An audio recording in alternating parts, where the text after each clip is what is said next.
ఇప్పుడు చేయాల్సింది ఏంటంటే ఒకటే, లోపలికి వచ్చేటటువంటి దాన్నే ప్యూరిఫై చేసి లోపలికి తెచ్చుకోవాలి. అలా కాని పక్షంలో లోపలికి వచ్చిన తర్వాత ప్యూరిఫై చేయాలి.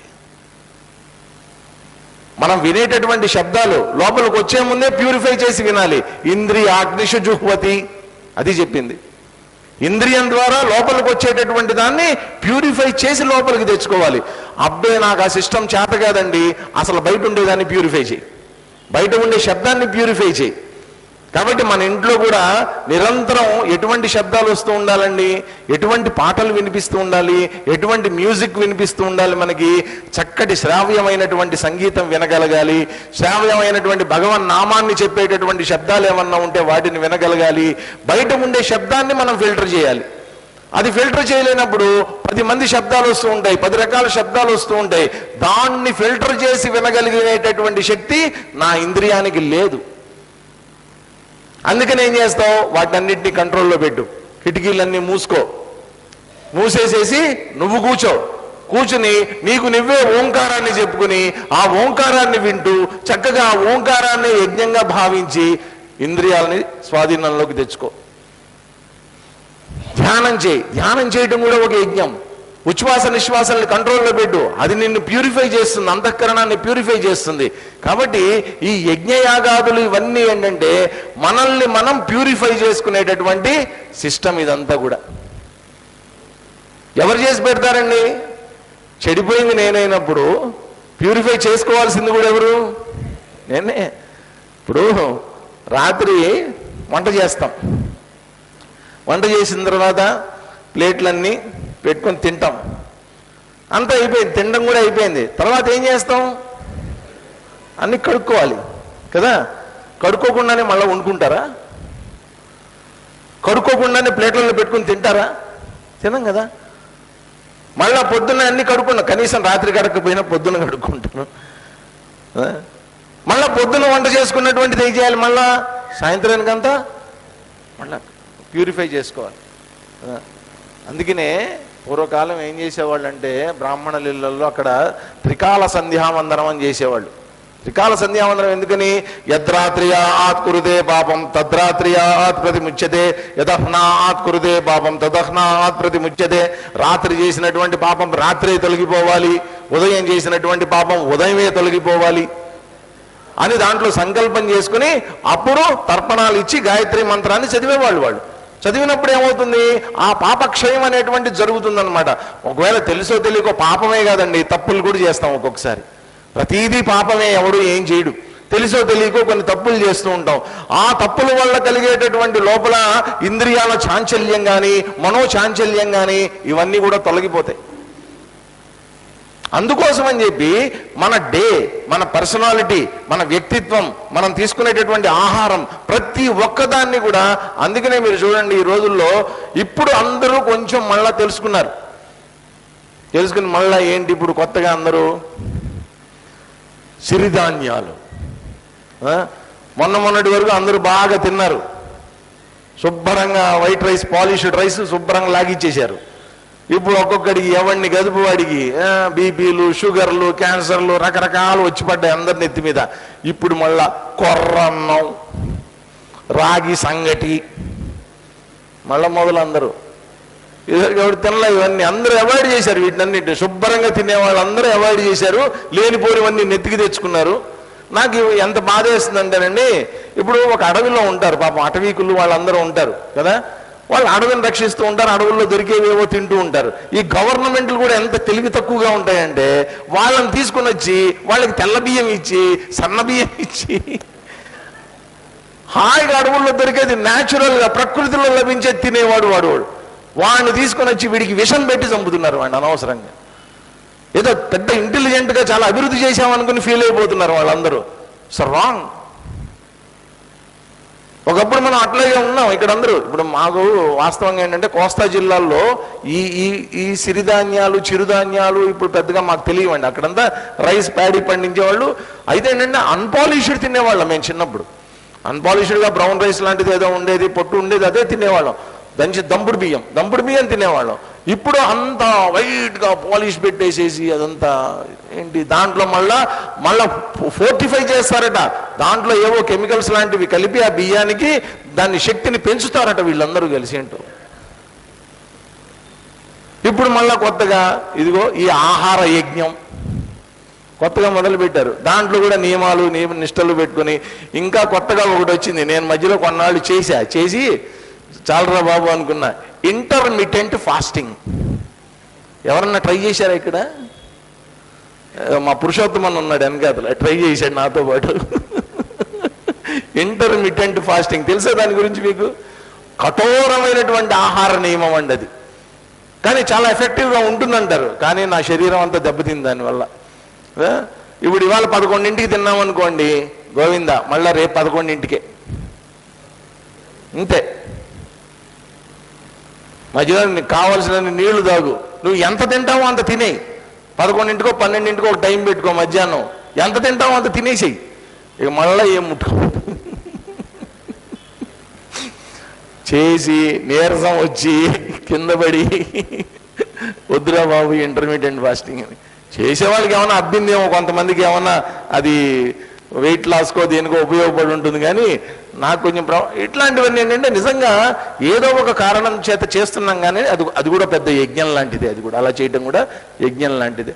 కాబట్టి ఈ రకంగా రకరకాలైనటువంటి యజ్ఞాలు శారీరకంగా లాభం పొందడానికి, మానసికంగా లాభం పొందడానికి, ఆధ్యాత్మికమైనటువంటి లాభాన్ని పొందడానికి ఇవన్నీ కూడా పెట్టారు పూర్వకాలం. చక్కగా చేయమన్నారు. చేస్తే మంచిదే. ఈ సెల్ఫ్ ప్యూరిఫికేషన్ అనేటువంటి జరుగుతుంది.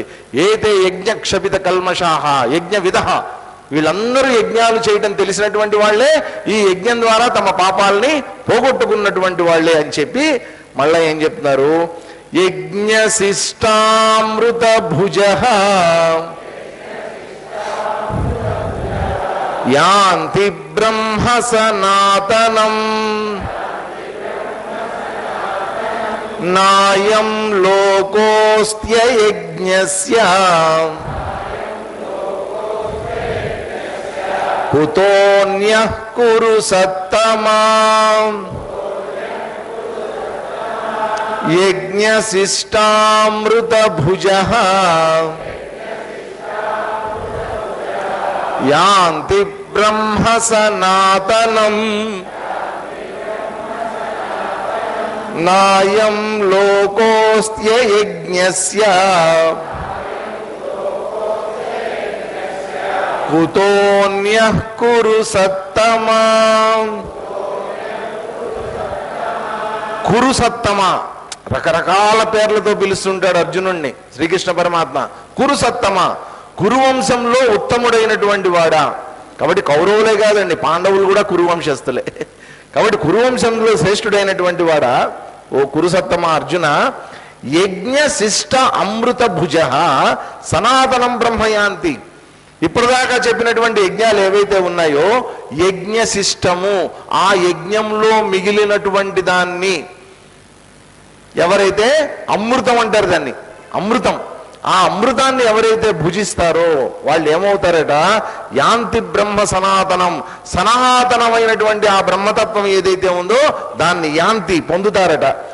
అయజ్ఞస్య అయం లోక అస్తి నా అస్తి అన్యః కుతః. ఈ యజ్ఞం చెయ్యనటువంటి వాడికి అసలు ఈ లోకంలోనే సుఖాలు దొరకవు. యజ్ఞం చేసినటువంటి వాడికే సుఖాలు దొరుకుతాయి.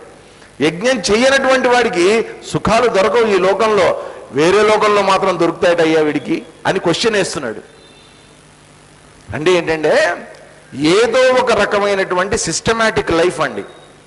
సిస్టమాటిక్ లైఫ్ అంటాం మనం. సిస్టమాటిక్ లైఫ్ అంటే ఏంటి? కొంతమంది పొద్దున్నే 4 గంటలకి లేవటం, చక్కగా స్నానం చేయటం, ఆ ప్రాతకాలంలో ఆ బ్రహ్మముహూర్తంలో లేచి చేయవలసినటువంటి సాధనా క్రమాలన్నీ చేయటం, కాసేపు శారీరకమైనటువంటి వ్యాయామాలు చేయటం, లేకపోతే సూర్య నమస్కారాలు చేయటం, ఆ తర్వాత చక్కగా స్వహస్తాలతో ఏదో ఒకటి చేసుకొని తినటం, ఇటువంటి ఒక కఠోరమైనటువంటి నియమాలతో కూడుకున్నటువంటి జీవితాన్ని జీవిస్తారు. యజ్ఞయాగాదులు ఇవన్నీ కూడా యజ్ఞయాగాదులు అని పేరు పెట్టుకున్నాం మనం. ఇటువంటివన్నీ చేస్తూ ఉంటాం. దీనివల్ల ఒక రకమైనటువంటి ఆత్మజ్ఞానం అనేటువంటి దాన్ని అబ్బుతుంది మనకి. ఆత్మ వైపు మన ప్రయాణం అనేటువంటిది సాగుతూ ఉంటుంది. ఇదంతా ఏంటి? యజ్ఞ శిష్టము అని అన్నారు. యజ్ఞం చేసిన తర్వాత లభించేటటువంటి ఫలితం యజ్ఞ శిష్టం. శిష్టం అంటే మిగిలినటువంటిది. కాబట్టి మనం ఏదైనా ఒక సిస్టమ్ అనేటువంటిది అలవాటు చేసి శరీరానికి మనస్సుకి మనం యజ్ఞం అనేటువంటిది చేస్తూ ఉన్నప్పుడు ఏమవుతుంది, లోపల ఒక యజ్ఞ సిస్టమ్ అనేటువంటిది ఏర్పడుతూ ఉంటుంది. ఏమిటా యజ్ఞ సిస్టమ్? అంతర్గతంగా లోపల పవిత్రత, లోపల పవిత్రం అవుతూ ఉంటుంది, స్వచ్ఛం అవుతూ ఉంటుంది, నిర్మలం అవుతూ ఉంటుంది అంతఃకరణం అనేటువంటిది. ఆ స్వచ్ఛత అనేటువంటిది ఏం చేస్తుంది, యాంతి బ్రహ్మ సనాతనం, సనాతనమైనటువంటి బ్రహ్మతత్వాన్ని తెలుసుకోవడానికి ఉపయోగపడేటటువంటి స్వచ్ఛత, ప్యూరిఫికేషన్ లోపల జరుగుతూ ఉంటుంది. ఇప్పుడు యజ్ఞయాగాదులు చూసినటువంటి వాళ్ళకి, చేసినటువంటి వాళ్ళకి ఒక చిన్న విషయం, ఎంతమంది చేశారు? అక్కడ కూర్చుని చేసిన వాళ్ళు ఎవరన్నా ఉన్నారా? హోమాలు అవి అక్కడ దగ్గర కూర్చుని చేసినటువంటి వాళ్ళు ఉన్నారు కదా. అక్కడ ఏం చేస్తారంటే, పంతులు గారు మీరు ఎప్పుడన్నా గమనించండి, ఆ హోమం పూర్తయిపోయేటటువంటి సమయం దగ్గరకు వస్తూ ఉంటుంది. వచ్చినప్పుడు ఏం చేస్తారంటే, ఒక విచిత్రమైన ప్రక్రియ ఉంటుంది. ఏంటంటే కొన్ని మంత్రాలు ఉంటాయి. ఆ మంత్రాలు చెప్పేటప్పుడు ఏం చేస్తారంటే, ఆ నెయ్యిని శృక్శృవాలు ఉంటాయి కదా, ఆ చెక్కతో చేసినటువంటి గరిటెలు లాంటివి ఉంటాయి, ఆ శృక్శృవాలు ఆయన ఏం చెప్తారంటే, సగం హోమంలో వేయి, సగం పక్కన ప్లేట్లో వేయి అంటారు. ఆయన వేశారు ఎప్పుడన్నా అట్లాగా? వేయిస్తారు. బాగా కరెక్ట్గా యజ్ఞాలు చేయించేటటువంటి వాళ్ళు ఏం చేస్తారంటే, కరెక్ట్గా తీసి నెయ్యి దాంట్లో సగం వేసి సగం పక్కన వేయమంటారు, మళ్ళీ సగం అక్కడ వేసి మళ్ళీ సగం పక్కన వేయమంటారు, మళ్ళీ సగం వేసి సగం పక్కన వేయమంటారు. అలా 21 సార్లు వేయిస్తారు, 21 సార్లు వేస్తారు. ఆ నెయ్యి అంతా పక్కన ఉంటుందన్నమాట. పక్కన ఉన్న తర్వాత ఏం చేస్తారంటే, ఆ నెయ్యిని అట్లాగే ఉంచి తర్వాత ఏం చేస్తారంటే, ఆ హోమం అంతా అయిపోయిన తర్వాత ఆ హోమంలో ఉన్నటువంటి భస్మం ఉంటుంది చూసారా, దాన్ని, ఆ భస్మాన్ని తీసి ఈ నెయ్యితో కలుపుతారు. కలిపి దాన్ని రక్ష కింద స్వీకరిస్తామన్నమాట, యజ్ఞ శిష్టం. కాబట్టి ఆ భస్మాన్ని, అక్కడ మిగిలిపోయినటువంటిది ఏంటి బాగా గమనించండి, యజ్ఞంలో అంతా కలిపింది, వేసినవన్నీ కూడా అయిపోయాయి, పూర్ణాహుతి కూడా అయిపోయింది, అన్ని భస్మం అయిపోయాయి లోపల వేసినటువంటివన్నీ. అప్పుడు దాన్ని ఈ మిగిలినటువంటి నెయ్యి ఏదైతే ఉందో దాంతో కలిపి భస్మధారణం చేస్తారు. శిరో లలాటే వక్ష స్కందేషు తిలకాని కుర్యాత్ మంత్రం చెప్పుకుని ధరిస్తారు దాన్ని. అదంతా ఏంటి, యజ్ఞశిష్టం. ఆ యజ్ఞశిష్టం ఎలాంటిదట, అమృతం. ఇంకా కొంతమంది ఏం చేయిస్తారంటే, కేవలం ఈ నెయ్యే కాదండి, కొన్ని ఈ నవధాన్యాలు ఉంటాయి కదండి, ఈ నవధాన్యాలు కూడా లోపల వేసినటువంటి దాన్ని కొద్దిగా పక్కన వేయిస్తారు, మన చేత లోపల వేసి పక్కన వేయిస్తారు. ఆ పక్కన వేసిందంతా కూడా ఏంటంటే యజ్ఞశిష్టం. ఆ యజ్ఞశిష్టాన్ని వంట చేయించి అది అందరికీ ప్రసాదం కింద పంచి పెడతారు. అది యజ్ఞశిష్టం, అది అమృతం అన్నమాట. అంటే ఏంటి, భగవంతుడికి సమర్పించగా, నేను సంపాదించిన దాంట్లో తిరిగి నేను భగవంతుడికి ఇచ్చేయగా మిగిలినటువంటిది ఏదైతే ఉందో అది అమృత తుల్యమైనటువంటిది. అమృతం అంటే ఏంటండి ఇక్కడ, అమృతం అంటే కేవలం అదేదో తింటే నా రోగాలన్నీ తగ్గిపోతాయి అలాంటి అమృతం అని అనుకోకండి. ఇక్కడ అమృతం అంటే ఏంటంటే భగవత్ సమానమైనటువంటి అంతఃకరణమే అమృతం, దివ్యమైనటువంటి అంతఃకరణమే అమృతం. కాబట్టి ఈ యజ్ఞయాగాదులందరూ చేసినటువంటి వాళ్ళు, ఆ యజ్ఞ శిష్టాన్ని తీసుకున్నటువంటి వాళ్ళు చక్కగా ఆనందంగా జీవితాన్ని జీవిస్తారు, ఆధ్యాత్మికంగా ఉన్నతమైనటువంటి స్థానానికి వెళ్తారు. అలా చెయ్యనటువంటి వాడు ఎవడైతే ఉన్నాడో వాడికి ఈ లోకంలో ఏం సుఖం దక్కుతుందయ్యా? ఊరినే స్వార్థ చింతన తప్ప. ఎంత పోగేసుకున్నాం, ఎంత సంపాదించాం, ఎంత దాచిపెట్టాం, ఎంత ఆనందించాం, ఎంత సుఖపడ్డాం. అదేదో చార్వాక సిద్ధాంతం అని ఒకటి ఉండేది పూర్వకాలంలో. వాళ్ళ సిద్ధాంతం అంతా ఏంటి, రుణం కృత్వా ఘృతం పిబేత్. చక్కగా అప్పు చేయి, అప్పు చేసి కావలసినంత నెయ్యి వేసుకుని భోజనం చేయి. అప్పు ఎవడు తీరుస్తారు? నిన్నెవడు తీర్చమన్నాడు? అది వాళ్ళ సిద్ధాంతం. నిన్నేమన్నా తీర్చమన్నావా? అప్పు చేయి. అప్పు చేసి పప్పు కూడా అంటారు చూడండి, మన భాషలో, మన తెలుగులో అప్పు చేసి పప్పు కూడా అంటారు. నిన్ను అప్పు ఎవడు చేయమన్నాడు? పప్పు కూడా ఎవడు తినమన్నాడు? అప్పు ఎవడు తీరుస్తాడు? మళ్ళా నేను తీర్చమని చెప్పామా, తినమని చెప్పామా, అంతే. కాబట్టి అలా తిని అంటే అడిగామనుకోండి, ఎరా అప్పు చేసావు కదా తీర్చవా అని అడిగితే, ఇచ్చావు తీసుకున్నా, ఎంత సింపుల్గా చెప్పాను. నువ్వు ఇచ్చావు, నేను అడిగాను, నువ్వు అడిగాను, నేను ఇచ్చాను, నథింగ్ డూయింగ్. అది ఒక జీవితమేనండి. కాబట్టి ఒక మంచి జీవితాన్ని జీవించాలంటే ఈ యజ్ఞమయమైనటువంటి జీవితాన్ని జీవిస్తూ చివరికి చెప్తున్నారు చూడండి, ఏవం బహువిధా యజ్ఞా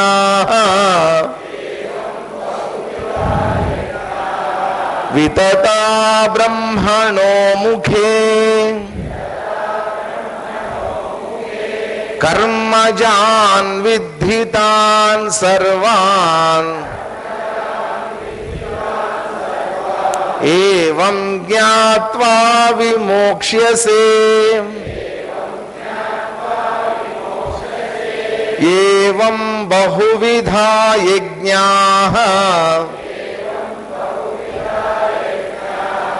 వితతా బ్రహ్మణో ముఖే కర్మజాన్ విద్ధితాన్ సర్వాన్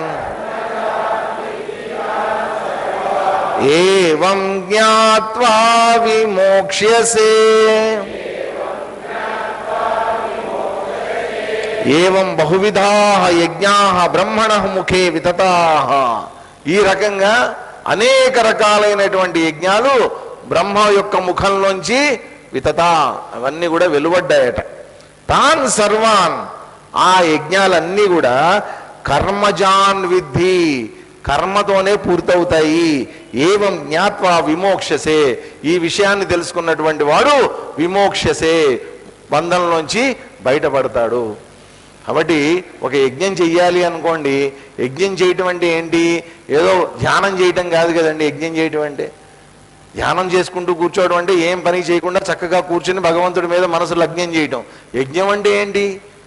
ఓ బోళ్ళంత వ్యవహారం ఉంటుంది అక్కడ. హోమగుండాలు కట్టాలి, అందరూ కూర్చోవాలి, మంత్రాలు చదవాలి, అవన్నీ వేయాలి. అదొక యజ్ఞం అనుకున్నాం. లేకపోతే జ్ఞాన యజ్ఞం అనుకున్నాం, జ్ఞానాన్ని బోధించాలి, అక్కడ బోధన అనేటువంటి కర్మ ఉంటుంది. ఇంకొంతమంది ఇంద్రియ నిగ్రహము అన్నారు, నిగ్రహం అనేటువంటి కర్మ ఉంటుంది.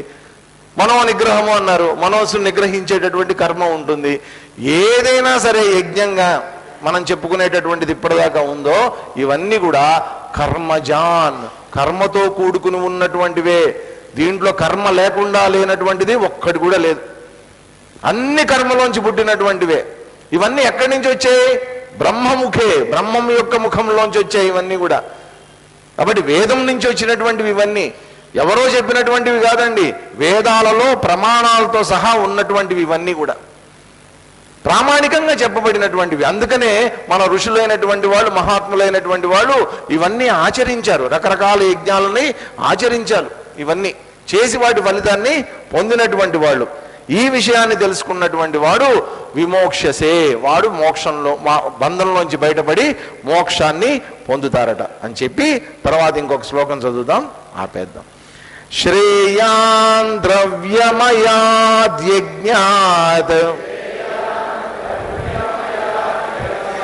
జ్ఞానయజ్ఞః పరంతప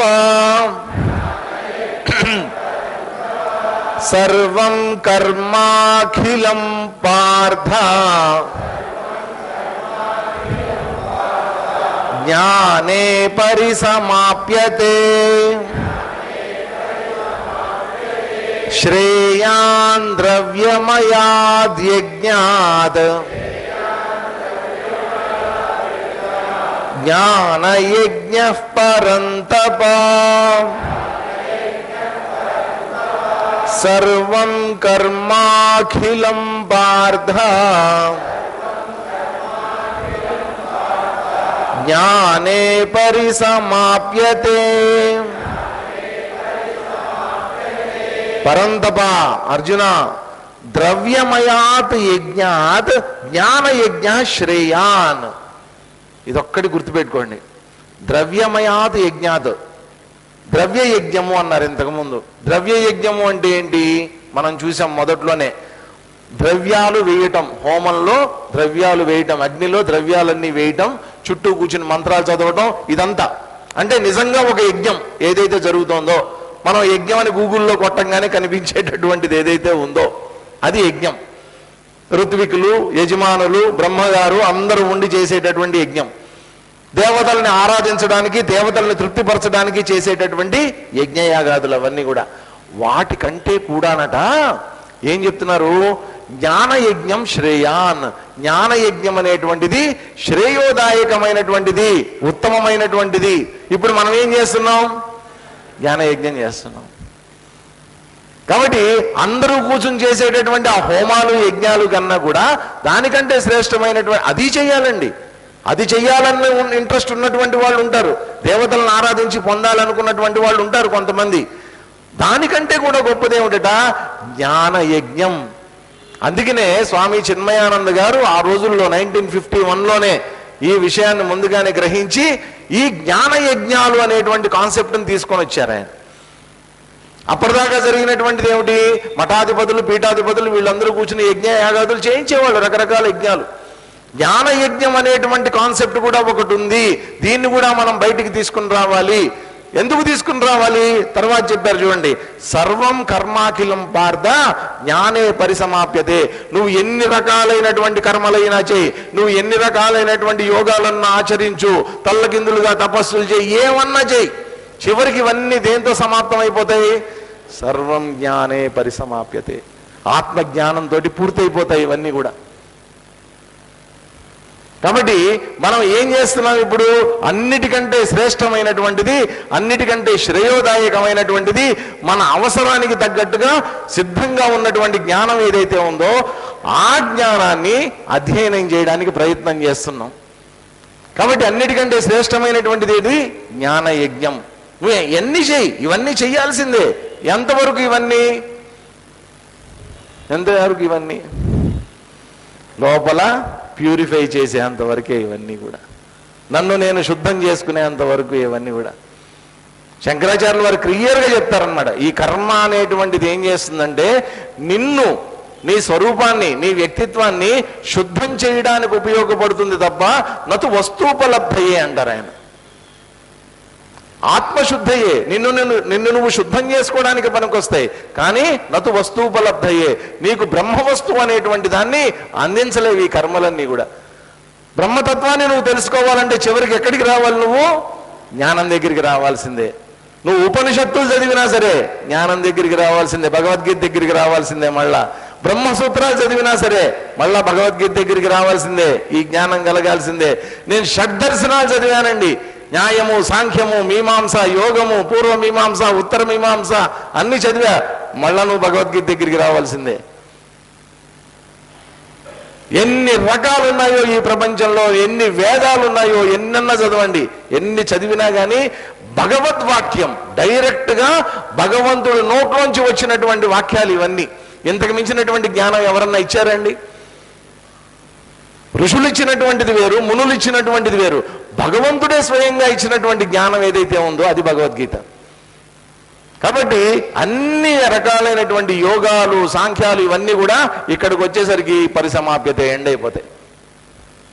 కాబట్టి ఇప్పుడు మనం తెలుసుకుంటున్నటువంటిది ఏంటి, జ్ఞానంలోకి వెళ్తా అల్టిమేట్ అన్నమాట, సర్వోత్కృష్టమైనటువంటి జ్ఞానాన్ని మనం అర్థం చేసుకోవడానికి ప్రయత్నం చేస్తున్నాం. ఇదంతా కేవలం ప్రయత్నమేనండి.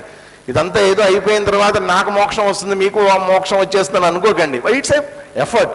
ప్రపంచంలో ప్రయత్నం చేయటం అనేటువంటిది తప్పనిసరిగా జరిగి తీరాలి. అమ్మో అదేంటో బ్రహ్మ పదార్థం అంటారు, వదిలిపెట్టేస్తాం మేము అని అనుకోకూడదు, చేసి తీరాల్సిందే, ప్రయత్నం అనేది జరగాలి.